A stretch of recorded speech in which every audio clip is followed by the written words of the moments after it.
স্বার্থপর মানুষ মানে সুসময়ের পাখি, দুঃসময়ে যার দেখা পাওয়া যায় না।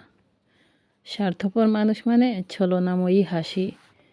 স্বার্থপর মানুষ মানে কাছের আয়নার মতো, সবার সুখ দেখে কিন্তু নিজের ব্যথাটা দেখে না।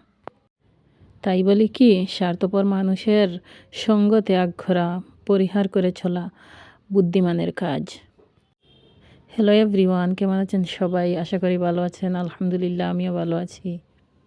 আমার কথাগুলো, আমার ভিডিও কেমন লাগে কমেন্টের মাধ্যমে জানাতে ভুলবেন না। কিন্তু প্রতিদিনের মতো রান্না করছিলাম, ভাবলাম আপনাদের সাথে শেয়ার করি। তো এখানে কাঁকরোল আর কুচি করে কাটা আলু একসাথে মিশিয়ে একটা ভাজি। কম বেশি ভাজি সবাই এরকমভাবে করে থাকে। কেউ একটু বেশি ভাজা পছন্দ করে, আবার কেউ অল্প ভাজা পছন্দ করে। তো আমি অল্প ভাজা পছন্দ করি। ভাজিটা আপনাদের কেমন লেগেছে কমেন্টের মাধ্যমে বলবেন। ভাজিটা প্রায় এখানে হয়ে এসেছে। যে কোনো তরকারি ভাজি সবাই কম বেশি পছন্দ করে, আমারও ভাজিগুলা খুবই পছন্দ।